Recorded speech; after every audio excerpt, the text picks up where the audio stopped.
እንግዲህ መጽሐፍ ቅዱስ ማን ነው ሙሉን የሚቀበለው? ማን ነው ደግሞ ቄስ በረከት ትክክል ናቸው ወይስ ቢሾፕ ደጉ ትክክል ናቸው? መንፈስ ቅዱስ የአብ ነው የአባታቸው ነው። ይሄንንም ደግሞ እንስማ። ይህ ነው የምወደው ልጅ የሚል ድምፅ አካል ያለው በሰማይ የሚኖር አብ እንዳለ አንድ ፐርሰን አድርጎ ያዩ። በእርግጥ አምሳል የወረደው መንፈስ ቅዱስ የሚባለው ተብሎ ነበር የሚታሰብ። አሁን ግን ደስ ይላል። ሰምታችሁታል ያለውን መለኮታዊ ባህሪ ያለው ልጅ ልሱ የኮንተንት ቀኔ ይባላል። ኮንተንት በምን እናውራ?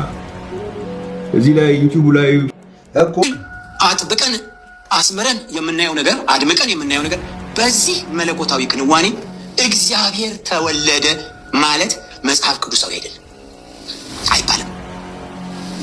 እሺ ሼር ኮፒ ሊንክ አድርጉ። ይሄን ቪዲዮ ላሳያችሁ። እንግዲህ አንድ መጽሐፍ ጥያቄዎቻችሁና መልሶቻችሁ ይልና መጽሐፍ ቅዱስ ነው። በዚህ መጽሐፋቸው ላይ ምን ብለው ተናግረዋል? በዚህ መጽሐፎቻቸው በድጋሚ ይዩት። እንን በትክክል አጥብቀን አስምረን የምናየው ነገር አድምቀን የምናየው ነገር በዚህ መለኮታዊ ክንዋኔ እግዚአብሔር ተወለደ ማለት መጽሐፍ ቅዱሳዊ አይደለም አይባልም።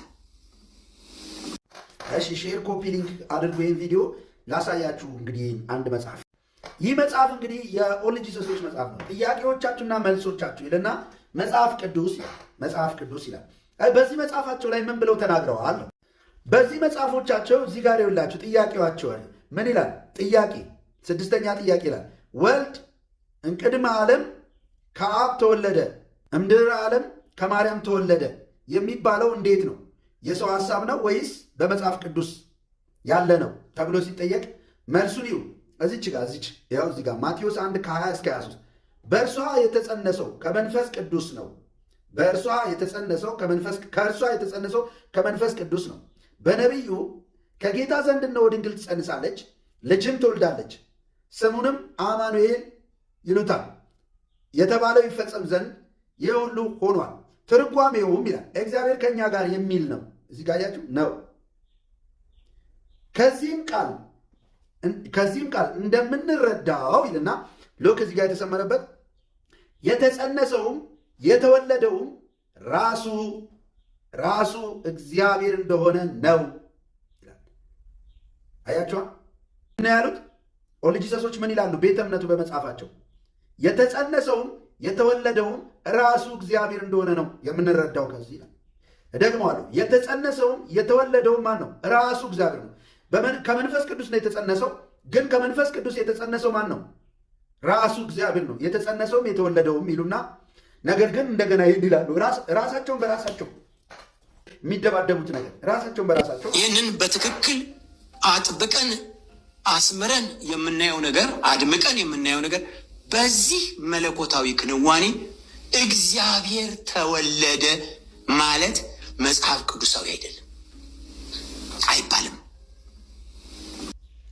እሺ አሁን ማንን ነው ቢሾፑ የሚቃወሙት? ራሳቸውን በራሳቸው። እነዚህ ሰዎች በአንድ ሀሳብ ቆመው አያውቁም። መጽሐፋቸው አንድ ሀሳብ የለውም። ትምህርታቸው አንድ ሀሳብ የለውም። ስብከታቸው የለም። በቃ እዚህ ጋር መጽሐፍ ቅዱስ አይደለም አይባልም ብለዋል። እዚህ መጽሐፋቸው ላይ ደግሞ ለሚጠይቁ መልስ ሲሰጡ የተጸነሰውም የተወለደውም ራሱ እግዚአብሔር ነው ብለዋል። እሺ የቱን እንቀበል? የቱን እንመን? ቢሾፕ ደጉን ጠይቁልን። መጽሐፍ ቅዱስን አንዱን የመጽሐፍ ቅዱስ ክፍል ተቀብለን የሌላኛውን የመጽሐፍ ቅዱስ ክፍል የማንቀበል ከሆነ እያስተናገድን ያለነው የራሳችንን ስሜት ነው እንጂ የመጽሐፍ ቅዱስን እውነት አይደለም። ዮሐንስ ወንጌል ምዕራፍ 2 ቁጥር 19 ላይ ምን ይላል? ኢየሱስም መልሶ ይህን ቤተ መቅደስ አፍርሱት፣ በሦስትም ቀን አነሳዋለሁ አላቸው። እስከ 46 ዓመት ጀምሮ ይሰራ ነበር፣ አንተስ በሦስት ቀን ታነሳዋለህን አሉት። እርሱ ግን ስለ ሰውነቱ ቤተ መቅደስ ይል ነበር። ስለዚህ ከሙታን ከተነሳ በኋላ ደቀ መዛሙርቱ ይህን እንደተናገረ አሰቡና መጽሐፉንና ኢየሱስ የተናገረውን ቃል አመኑ ይላል። እዚህ ደግሞ የሞተውና የተነሳው ምንድን ነው? የሰውነቱ ቤተ መቅደስ ስለ ሰውነቱ ነው። ስለዚህ ምንድን ነው ጥፋቱ? መጽሐፍ ቅዱስ ኢየሱስን የሰው ልጅ ሲል ስለምኑ ነው የሚናገረው? ስለ ሰውነቱ ቤተ መቅደስ። መጽሐፍ ቅዱስ ኢየሱስን ወልድ ሲለው ስለምኑ እየተናገረ ነው? ስለ ሰውነቱ። እንግዲህ መጽሐፍ ቅዱስም ማን ነው ሙሉውን የሚቀበለው ማን ነው ደግሞ ከፊሉን ደግሞ የሚቀበለው የሚለውን እንመለከታለን ማለት ነውና ቄስ በረከት ራሱ ከጠቀሰው ክፍል እንነሳ ማለት ነውና ዮሐንስ ወንጌል ምዕራፍ 2:19 ላይ ኢየሱስም ይህን ቤተ መቅደስ አፍርሱት ከ3 ቀንም በኋላ አነሳዋለሁ ይህን ደግሞ ሲናገር ስለገዛ ሰውነቱ ቤተ መቅደስ ወይ ደግሞ ስለ ሰውነቱ ይናገር ነበር ተብሎ ተጽፏል ማለት ነውና እንግዲህ በሐዋርያት ቤተክርስቲያን አስተምሮ መሰረት ይህ ክፍል እንዴት ይፈታል? ስለገዛ ሰውነቱ ይናገር ነበር ተብሎ ሲባል ይናገር የነበረው ማን ነው ይባላል? አብ ነው ማለት ነው። አብ ስለማ እየተናገረ ነው? ስለገዛ ሰውነቱ ቤተ መቅደስ ወይ ደግሞ ስለለበሰው ስጋ እየተናገረ ነው ተብሎ ነው የሚፈታው ማለት ነውና የለበሰው ስጋ ወይ ደግሞ ሰውነት የተባለው ማን ነው?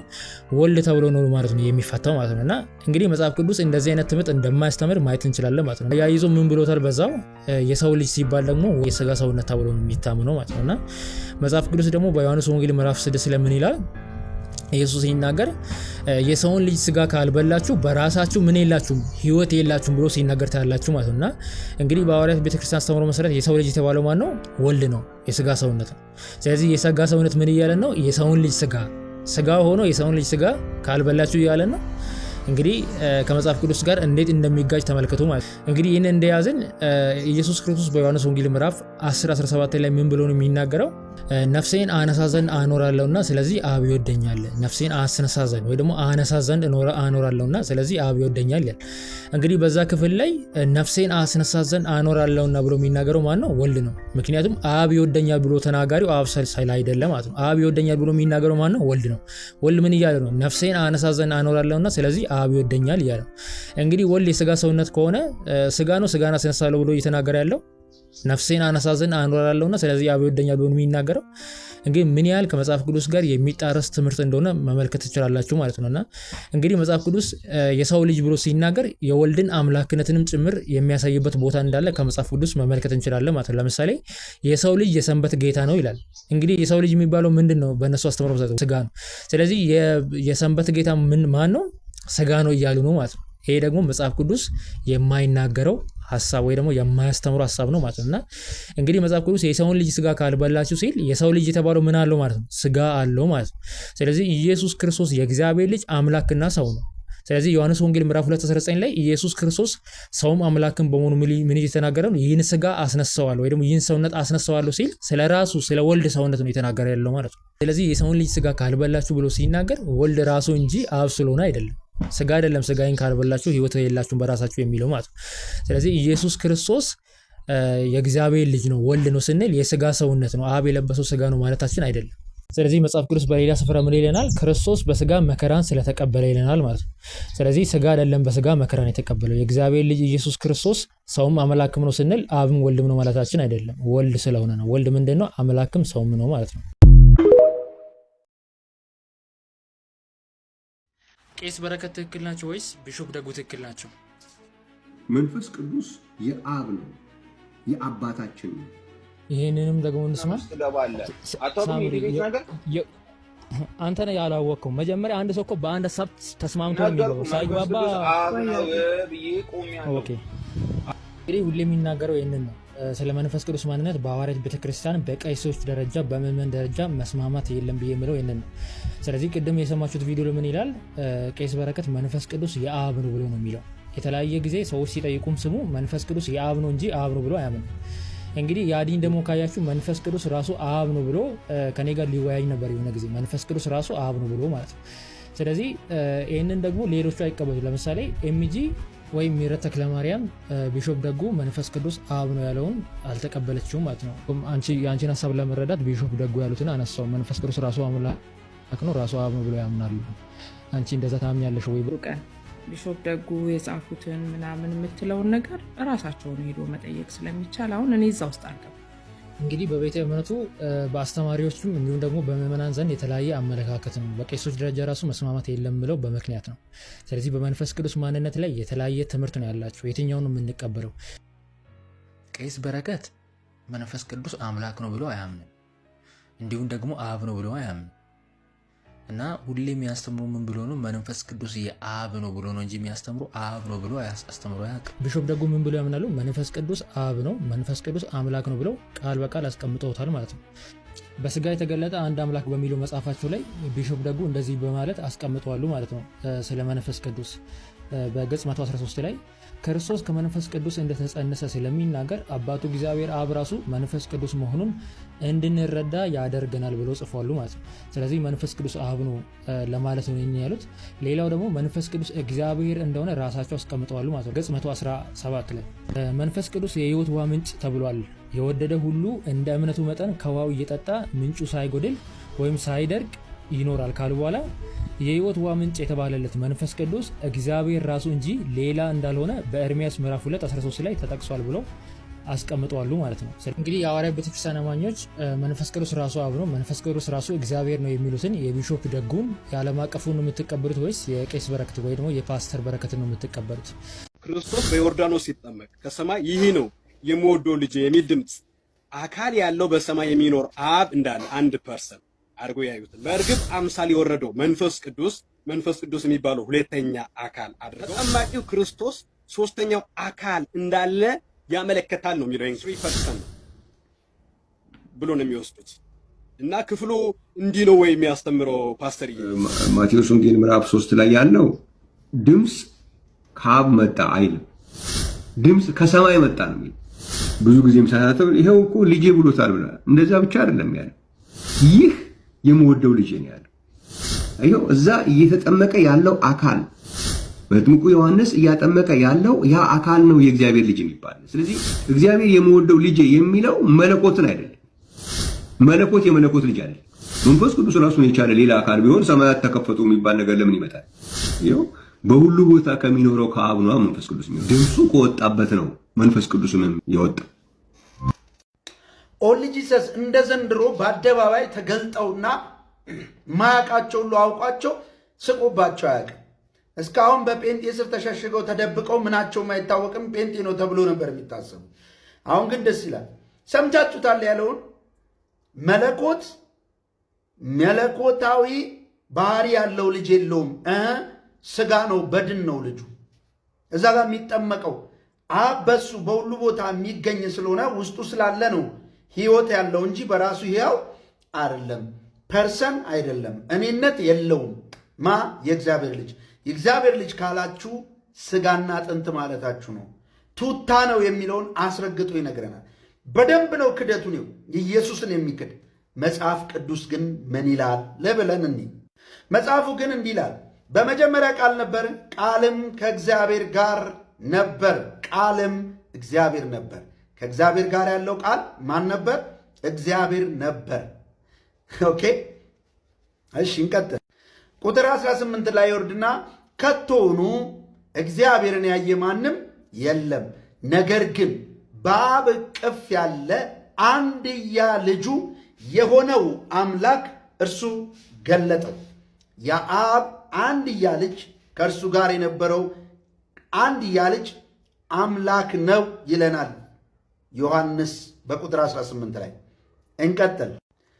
ሐዋርያ ጳውሎስ እንዲህ ይላል፣ በክርስቶስ የነበረው አስተሳሰብ በእናንተ ዘንድ ይሁን ይልና እርሱ በባህሪው አምላክ ሆኖ ሳለ ከእግዚአብሔር ጋር መተካከልን ሊለቀው እንደማይገባ ነገር አልቆጠረውም። ነገር ግን የባሪያን መልክ ይዞ በሰው ምሳሌ በራሱን ባዶ አድርጎ መጣ ይላል። ከእግዚአብሔር ጋር በባህሪው እሱ አምላክ ሆኖ ሳለ ከእግዚአብሔር ጋር መተካከሉን ይለናል መጽሐፍ ቅዱስ ይህን ይላል። እንቀጥል። አሁን አባት ስለ ልጁ እንዲህ ይላል፣ እግዚአብሔር አብ ስለ ልጁ ግን እንዲህ ይላል፣ አምላክ ሆይ ዙፋን እስከ ዘላለም ድረስ ጸንቶ ይኖራል ይለዋል። ስለዚህ ቤኪ ምን ይላል? የእግዚአብሔር ልጅ እግዚአብሔር አይደለም፣ መለኮታዊ ባህሪ የለውም፣ ስጋ ብቻ ነው ይላል። አብ ዋሽቷል ይለናል ቤኪ። ትስማማላችሁ? አብ ልጁን አምላክ ይለዋል። ኦንሊ ጂሰስ ደግሞ አምላክ አይደለም ልጅ፣ ወልድ አምላክ አይደለም፣ አባቱ ነው አምላክ። መንፈስ የሆነው አብ ነው አምላክ። በስጋ የተገለጠው ልጅ ስጋ ነው እንጂ አምላክ አይደለም ብሎ ሽምጠጥ በአደባባይ መጽሐፉ። እንቀጥል እስኪ። ዘፍጥረት ምዕራፍ 19 ቁጥር 24 ላይ ከዚያም እግዚአብሔር ያህዌ በሶዶምና በጎሞራ ላይ ከሰማይ ከእግዚአብሔር ያህዌ ዘንድ የሚያቃጥል ዲንና እሳት አዘነበባቸው ይላል። እግዚአብሔር ያህዌ ከእግዚአብሔር ከያህዌ ዘንድ። አያችሁ፣ አብ ያህዌ እግዚአብሔር ተብሏል። ወልድም ያህዌ እግዚአብሔር ይባላል። በቄስ ተክሌ ትምህርት ግን ወልድ የተባለው ሥጋና አጥንት ኮት ነው። እንቀጥላው ነው። በኢሳይያስ 48 ቁጥር 12 ጀምሮ ይላል፣ ያዕቆብ የጠራው እስራኤሎች ስማኝ፣ እኔ ነኝ፣ እኔ ፊተኛው፣ እኔ ኋለኛው ነኝ። ምድርም የመሰረተች እጄ ናት፣ የኔ እጅ ናት፣ ሰማያትንም የዘረጋች የኔ ቀኝ እጄ ናት ይልና እንቀጥል። ቁጥር 16 ላይ ቁጥር 16 ላይ ወደ እኔ ቅረቡ ስሙ፣ ከመጀመሪያ ጀምሮ በስውር አልተናገርኩም፣ ሲፈጸምም እኔ እዚያው ነበርኩ። አሁንም ጌታ እግዚአብሔርና መንፈሱ ልከውኛል ይላል። ቀኜ ሰማይን ዘርግታለች፣ እኔ ፊተኛው እኔ ኋለኛው ነኝ ይልና እኔ እዛው ነበርኩኝ። አሁንም ወደ እኔ ቅረቡ ስሙኝ፣ ጌታ እግዚአብሔርና መንፈሱ ልከውኛል ይላል። አብ የላከው አንድያ ልጁን አምላክ የሆነውን ልጅ ነው የላከው። መጽሐፍ ቅዱስ እሱን ነው የሚነግረው። ራሱም ደግሞ እኔ ፊተኛ እኔ ኋለኛ ነኝ ብሎ መንፈሱና እግዚአብሔርና መንፈሱ ልከውኛል ይላል። ስለዚህ ማርያም የወለደችው አምላክን ነው በስጋ። የእግዚአብሔር ልጅ እሱ እግዚአብሔር ነው። አስረግጬ ልንገራችሁ፣ መጽሐፉ ነው የሚለው የእግዚአብሔር ልጅ አብ አምላክ ሆይ ብሎታል። ቄስ ተክሌ ደግሞ ቱታ ነው ይለዋል። እንደ ዘንድሮ ተጋልጠው አያውቁም። ዋው ኦንሊ ጂሰስ በቃ የሰው መሳቂያ መሳለቂያ ሆኑ። በአደባባይ ወጥተው ለምን ጴንጤ ውስጥ ተሰውረው ነበረ። ኢየሱስ ክርስቶስን የእግዚአብሔር ልጅ ሥጋና አጥንት ነው ኦር ደግሞ ቱታ ነው እንጂ መለኮታዊ ባህሪ የለውም። መለኮትነት የአባትየው ነው። አብ በእሱ ስለሚኖር እሱ በውስጡ ስላለ አምላክ ይባላል። አምላክ የተባለው ማን ነው? አባት። ልጅየው ግን ሥጋ ነው፣ የሚታየው አካል ነው ይላል። ሌላው መንፈስ ቅዱስ ነው። መንፈስ ቅዱስን አብ ላይ አድርጎ ይሞክራል። ከአብ ዘንድ ወጣ እያለን ነው። ደግሞ እንዴት አድርጎ ይመልሰው? ራሱ እዛው ጋር ድንቅፍ ብሎ ብቻ ወልድ አምላክ አይደለም፣ ሥጋ ብቻ ነው፣ አምላክ አብ ነው ብሏል። አብ ግን ልጁን ወልድን ምን ብሎታል? አምላክ ሆይ ብሎታል። መጽሐፍ ቅዱስ እኔ አልፋ ኦሜጋ ነኝ፣ አሁንም ጌታ እግዚአብሔርና አባት መንፈሱ ልከውኛል ይላል። የትኛውን እንመን? ስለዚህ ሁሉ ጂሰስ የክርስቶስ ተቃዋሚ መንፈስ ነው ምላችሁ። ለዚህ ነው የኮንተንት ጠኔ ነው ምለው እሱ የኮንተንት ጠኔ ይባላል። ኮንተንት በምን እናውራ? እዚህ ላይ ዩቲዩብ ላይ እኮ እኛስ ምን አለን? የኮንተንት ጠኔ ነው፣ የእውቀት ጠኔ ነው፣ የወንጌል ጠኔ ነው። 4 ዝንብ በላው ብሎ እንዲጽፉ ያደረጋቸው